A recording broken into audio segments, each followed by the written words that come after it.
नमस्कार, मैं हूं आरजू साई। 20 मिनट 20 खबर में आपका स्वागत है। इस बुलेटिन में हम आपको प्रदेश से लेकर देश के अलग अलग हिस्सों की खबर दिखाएंगे। साथ ही आपको ये भी बताएंगे कि दुनिया भर में क्या कुछ चल रहा है। तो चलिए शुरू करते हैं 20 मिनट में 20 खबरों का सिलसिला। सबसे पहले खबर अपने प्रदेश राजस्थान की।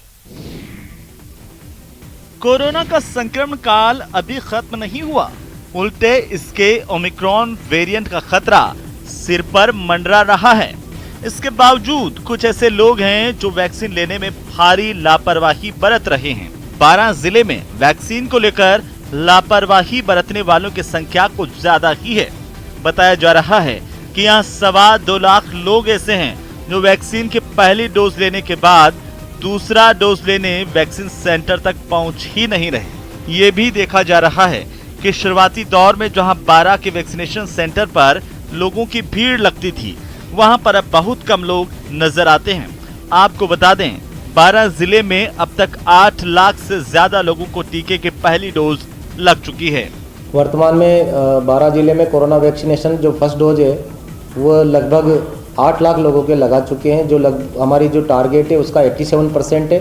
सेकेंड डोज हम 4 लाख लोगों के 4,57,000 लोगों के लगा चुके हैं, जो लगभग हमारा जो टारगेट है उसका 56% है। तस्वीरें देखकर आपका दिल तो दहल गया होगा। हर पल आपको यही लग रहा होगा कि अब पलटा तो अब पलटा। स्पीड ब्रेकर के पास तो ऐसा लगा कि अब तो इसका पलटना तय है। हर एक ठोकर पर ट्रैक्टर का अगला पहिया हवा में ऐसे हिचकोले खाने लगता है मानो सड़क पर ये सर्कस कर रहे हों। सड़क पर ओवरलोड ट्रैक्टरों का ये सर्कस भरतपुर में आम बात है। यहाँ के लोगों का कहना है कि ट्रैक्टर ट्रॉली में ये लोग इतना वजन डाल लेते हैं जिससे इनका संतुलन बिगड़ने लगता है और ऐसी गाड़ियों की वजह से आए दिन शहर में हादसे होते रहते हैं। खास बात यह है कि नियमों को तोड़कर इतना वजन ढो रहे ट्रैक्टर ट्रॉली को लेकर ना तो यातायात पुलिस कोई कार्रवाई करती है और ना प्रशासन इन्हें लेकर कोई कड़ी कार्रवाई करता है। जब भी इनकी वजह से कोई हादसा होता है तो सारा मामला ले देकर खत्म हो जाता है और ऐसे हादसे का दर्द आम लोगों को भुगतना पड़ता है। जहां तक नजर जाती है हरियाली ही हरियाली नजर आती है। पानी की भी कहीं कोई कमी नहीं दिखती। ऐसा लगता है मानो ये रेगिस्तान में नखलिस्तान हो। बूंदी जिले के नैनवा उपखंड के बामनवास में रेगिस्तान में बना ये नखलिस्तान कुदरती नहीं और ना ही इसे बनाने में सरकार ने कोई मदद की है। ये तो यहाँ के लोगों की हिम्मत और उनके एक होकर काम करने की नीयत से बना है। दरअसल इस इलाके में कुछ वक्त पहले तक ना ठीक से खेत। आपको बता दें कि यह शादी मुजफ्फरनगर के कुसुम फार्म हाउस में आयोजित की गई थी, जहां बारात के आगमन के दौरान सभी रिश्तेदार खड़े हुए थे। उसी समय एक छोटे बच्चे ने मेन गेट से एंट्री की और फिल्मी अंदाज में कन्यादान के पैसों से भरे बैग को उठाकर फरार हो गया। पुलिस सीसीटीवी के आधार पर मामले की जांच कर रही है। तस्वीरें देखकर आपके मुंह में भी गुड़ की मिठास घुल गई होगी। गन्ने से रस निकालकर उससे पारंपरिक तरीके से गुड़ बनाते देख इसे पसंद करने वालों के मुंह में पानी आ गया होगा। पारंपरिक तरीके से बन रहे गुड़ की ये तस्वीरें मेरठ की हैं। आपको बता दें, मेरठ के गुड़ अपनी खास मिठास की वजह से देश भर में मशहूर है और ऐसा माना जाता है कि सर्दियों में गुड़ जुकाम में बहुत कारगर होता है। इसके अलावा लोग सेहत के चलते चीनी के बजाय गुड़ का भरपूर इस्तेमाल करते हैं।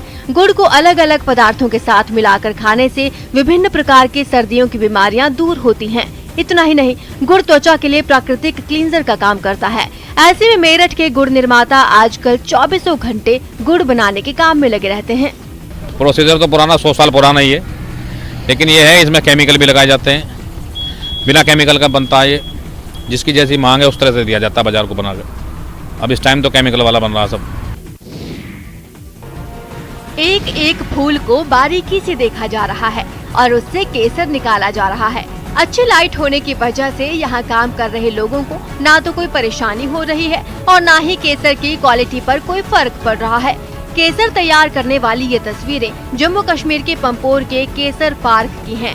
जहां एडवांस तकनीक के सहारे फूलों से केसर निकाला जा रहा है। दरअसल इस पार्क से पहले केसर किसानों को अपने घर में केसर निकालना पड़ता था, जिसकी वजह से उनका काम बहुत धीमे होता था और उसकी क्वालिटी भी अच्छी सी नहीं रहती थी। लेकिन भारत सरकार के राष्ट्रीय केसर मिशन की शुरुआत और उसके तहत बनाए गए इस केसर पार्क से केसर किसानों की तकदीर बदल गई है। यहाँ जो फार्मर, जितने भी फार्मर जुड़े थे सैफरान के साथ, उनकी एक डिमांड थी कि यहाँ बल्क में सैफरान बिक जाता था ईरान का, तो हमारी ये डिमांड थी कि कश्मीरी नाम पर ये कश्मीरी सैफरान बिकना चाहिए। तो गवर्नमेंट ने ये डिमांड हमारी मान ली और उन्होंने एक स्पाइस पार्क यहाँ पर बना दी। हम बहुत ही शुक्रगुजार हैं कि गवर्नमेंट को कि जिन्होंने हमें इसको double rate as a grower को बहुत ही फायदा आता है इससे। केसर पार्क की वजह से किसानों की आय में बढ़ोतरी तो हुई ही है, साथ ही पिछले साल यहाँ के केसर को मिले जीआई टैग से भी किसानों को बहुत फायदा हुआ है।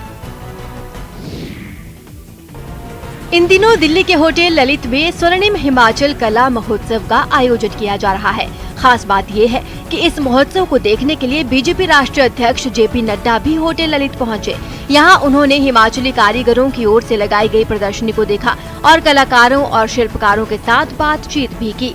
और इस तरीके से एक सप्ताह में बहुत से लोगों ने हिमाचल को यहाँ जानने का भी प्रयास किया है, प्रमोट करने का भी प्रयास किया है। इससे निश्चित रूप से हिमाचल की कला को, हिमाचल के आर्टिस्ट को, कलाकारों को और हिमाचल की संस्कृति को बढ़ावा मिलेगा। स्वर्णिम हिमाचल कला महोत्सव हिमाचली कला और शिल्प का एक अनूठा महोत्सव है। इस महोत्सव में हिमाचली कारीगरों ने हिमाचली हस्तशिल्प, चंबा रुमाल, लकड़ी के शिल्प, धातु शिल्प, कांगड़ा पेंटिंग, किन्नौरी और कुल्लू शॉल के स्टॉल लगाए हैं। हिमाचल के लोक नृत्य और लोक संगीत के अलावा सेपुवड़ी, राजमा मदुरा, चंब्याल पालदा आदि सहित हिमाचली व्यंजनों को भी होटल के मेन्यू में शामिल किया गया ताकि लोग राज्य के व्यंजनों का स्वाद ले सकें। हिमाचल प्रदेश के शिमला में ऐतिहासिक रिज मैदान में आयोजित इस साइकिल रैली का मकसद बेहद खास है। राज्य निर्वाचन विभाग की ओर से cycling for democracy and well being नाम के साइकिल रैली के जरिए 18 से 19 साल के युवाओं को वोटिंग के लिए जागरूक किया गया। इस रैली में महिला और पुरुष प्रतिभागियों ने कनिष्ठ, युवा और विशिष्ट वर्ग के अंतर्गत प्रतिस्पर्धा में भाग लिया। खास बात यह है कि राज्यपाल राजेंद्र विश्वनाथ आर्लेकर ने राज्य निर्वाचन विभाग और हिमाचल प्रदेश साइकिलिंग एसोसिएशन के सहयोग से आयोजित साइकिल रैली को शिमला के ऐतिहासिक रिज मैदान से रवाना किया था। इस मौके पर राज्यपाल ने कहा कि हिमाचल प्रदेश में फोटो पहचान पत्र 2022 का विशेष संशोधन किया जा रहा है, लिहाजा हर नागरिक को जिसने 1 जनवरी 2022 तक 18 साल या इससे अधिक की आयु पूरी कर ली है, उसका नाम मतदाता सूची में शामिल किया जाना चाहिए। इस रैली में भाग लेने वाले प्रतिभागी भी राज्य निर्वाचन आयोग की इस मुहिम से जुड़कर बेहद खुश हैं। We want to encourage them to come forward for registration and to participate in electoral democracy. We have organized a cycle rally today with 3 categories. इस पालकी को लड़की की विदाई वाली पालकी मत समझिएगा, ये जान बचाने वाली पालकी है। ये मरीजों को अस्पताल ले जाने वाली पालकी है और इस जान बचाने वाली पालकी को नाम मिला है पालकी एम्बुलेंस। पालकी एम्बुलेंस की तस्वीरें पश्चिम बंगाल के अलीपुरद्वार जिले के बक्सा हिल्स की हैं। ये इलाका बेहद दुर्गम है और यहाँ तक पहुँचने के लिए कोई सड़क नहीं है। सड़क न होने की वजह से यहाँ के बीमार लोगों को अस्पताल तक ले जाने की कोई सुविधा नहीं थी। ऐसे में स्वास्थ्य कर्मियों की मदद से इस इलाके में पालकी एम्बुलेंस सर्विस की शुरुआत की गई है। इतना ही नहीं, बक्सा हिल्स में एक मिनी स्वास्थ्य केंद्र का भी उद्घाटन किया गया। हालांकि इस वक्त यहाँ सिर्फ 3 बेड की ही व्यवस्था है। पालकी एम्बुलेंस एक बेसिकली एक नया कंसेप्ट है। इसमें देखो, पहाड़ में क्या है कि नॉर्मल जो एम्बुलेंस फैसिलिटी हम लोग नहीं दे पाते, जो समतल में संभव है, बट पहाड़ में संभव नहीं। इसीलिए हमने ये पालकी एम्बुलेंस कॉन्सेप्ट लेके आए हैं। ये तो हिल का टेरेन एक तो बहुत हाइट ज़्यादा है यहाँ पे, नॉर्मल एम्बुलेंस संभव नहीं, इसीलिए पालकी ambulance with the help of family planning of India. Mumbai में राष्ट्रपति रामनाथ कोविंद की मौजूदगी में भारतीय नौसेना ने अपनी ताकत दिखाई। 1971 के भारत पाकिस्तान युद्ध में भारतीय नौसेना ने कराची बंदरगाह को पूरी तरह तबाह कर दिया था। पाकिस्तान को दहला देने वाले उस हमले के 50 साल पूरा होने पर राष्ट्रपति नेवी के मुंबई मुख्यालय पहुंचे थे और वहीं उन्होंने भारतीय नौसेना का शक्ति प्रदर्शन देखा। इस दौरान नेवी के कमांडो समंदर के साथ आसमान में भी अपना दम दिखाते नजर आए। सबसे पहले नेवी के छोटे हेलीकॉप्टर वहां पहुंचे और खराब मौसम में उड़ान भरने के साथ समंदर में फंसे लोगों को बचाने की अपनी काबिलियत दिखाई। बचाव अभियान के साथ दुश्मन पर पलटवार की ताकत का प्रदर्शन भी किया गया। इसके लिए समंदर में मौजूद जवानों को मिशन पूरा करने के बाद एयरलिफ्ट करके दिखाया गया। ये जवान छोटी नावों पर सवार होकर आगे बढ़ते दिखे। बाद में एक बड़ा हेलीकॉप्टर वहां पहुंचा और पानी से कुछ ऊपर आसमान में मंडराने लगा। बाद में ऊपर से जवानों की तरफ रस्सी फेंकी गई। कुछ ही मिनटों में सभी जवान तिरंगा लहराते हुए हेलीकॉप्टर पर सवार हो गए। जवानों की जांबाजी देख राष्ट्रपति कोविंद भी तालियां बजाने से खुद को नहीं रोक सके। जम्मू कश्मीर के श्रीनगर से भारत की तीनों सेनाओं के एक संयुक्त सैन्य अभ्यास की तस्वीरें सामने आई हैं। इस सैन्य अभ्यास में 9000 फीट की ऊंचाई पर जवानों ने अपनी हिम्मत दिखाई, जिसकी शुरुआत हुई बर्फ से ढके पहाड़ों के बीच। वहां एक के बाद एक सेना के अपाचे हेलीकॉप्टर सफेद बर्फ की चादर पर जैसे ही उतरे, पूरी घाटी में इसकी आवाज गूंज उठी। इसके बाद उनमें से हथियारबंद जवानों की टुकड़ी उतरती हुई दिखाई दी, जिसने मुश्किल हालात में सेना के दमखम को साबित किया। वो लोग एक कतार में दुश्मन को नेस्तनाबूद करने के लिए आगे बढ़ते दिखाई दिए। 3 services have participated in it, and as you guys have already seen it, went off pretty smoothly. इस सैन्य अभ्यास को देखने के लिए वहां कई बड़े अधिकारी मौजूद रहे, जिन्होंने पूरी ड्रिल के दौरान जवानों का हौसला बढ़ाया। भारतीय सेना के श्रीनगर स्थित चिनार कोर ने कश्मीर के ऊंचाई वाले इलाके में हेलीबॉर्न अभ्यास को अंजाम दिया। सेना के तीनों अंग थल सेना, वायुसेना और नौसेना मिलकर इस अभ्यास में शामिल हुए। देश के पहले सीडीएस जनरल बिपिन रावत के निधन से पूरे देश में शोक की लहर है। उत्तर प्रदेश के वाराणसी के अस्सी घाट पर काशीवासियों ने बिपिन रावत, उनकी पत्नी समेत सभी 13 लोगों को श्रद्धांजलि दी। तमिलनाडु में एक हेलीकॉप्टर दुर्घटना में सीडीएस बिपिन रावत की मौत हो गई थी। वाराणसी के अस्सी घाट पर इकट्ठा हुए लोगों ने 2 मिनट का मौन भी रखा और इस दौरान उन्होंने मृतात्मा की शांति के लिए प्रार्थना की। लोगों ने कहा कि बिपिन रावत ने सेना को आगे बढ़ाने के लिए बड़ा काम किया था। उनका निधन देश के लिए अपूरणीय क्षति है। नम आंखों से श्रद्धांजलि अर्पित की है। एक तरफ देश अमृत महोत्सव मना रहा है, आज़ादी के 75वां साल मना रहा है, और ऐसे समय में हमारे देश के सर्वोच्च, सेना के सर्वोच्च स्थान प्राप्त व्यक्ति का निधन यह देश के लिए दुर्भाग्यपूर्ण है। और हम सब देशवासियों के लिए यह सूचना, यह घटना हम सबों को गमगीन कर दे रही है। और अब देख लेते हैं अंतर्राष्ट्रीय जगत की कुछ अहम खबरें। ओमिक्रॉन वेरिएंट की दहशत के बीच कोरोना वैक्सीन जरूरी किया जाना बेल्जियम में स्वास्थ्य कर्मियों को इतना नागवार गुजरा कि उन्होंने स्वास्थ्य मंत्री के दफ्तर पर ही धावा बोल दिया।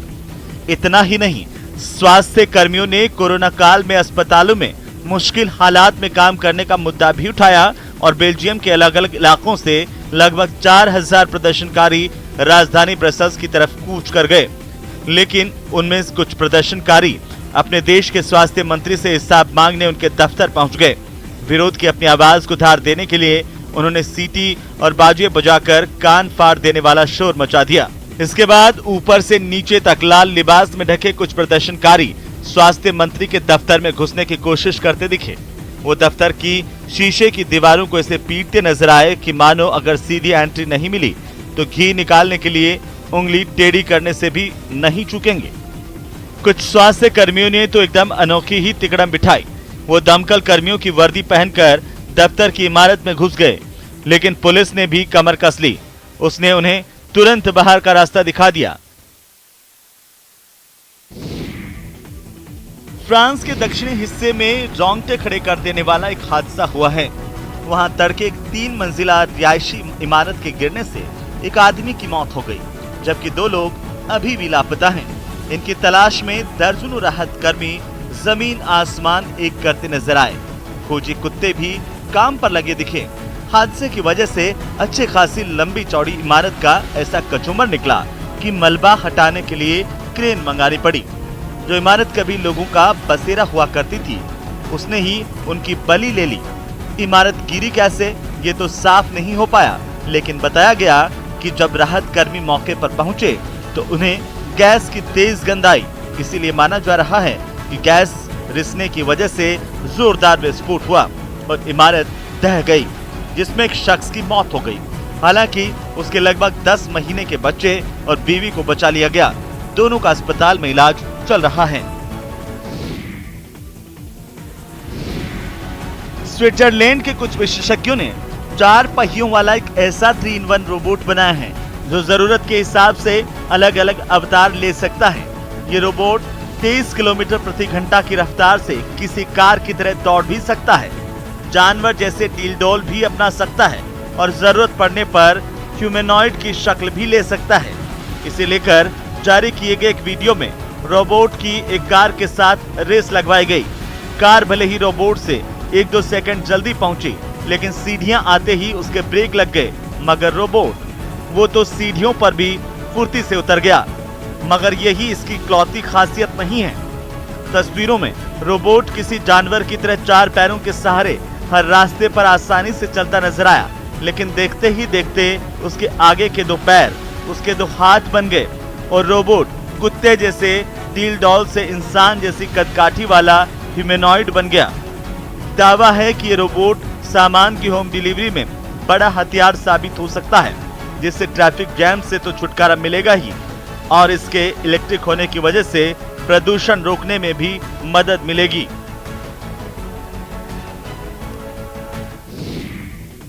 फिलहाल इतना ही। आप देखते रहिए न्यूज़ 18 राजस्थान।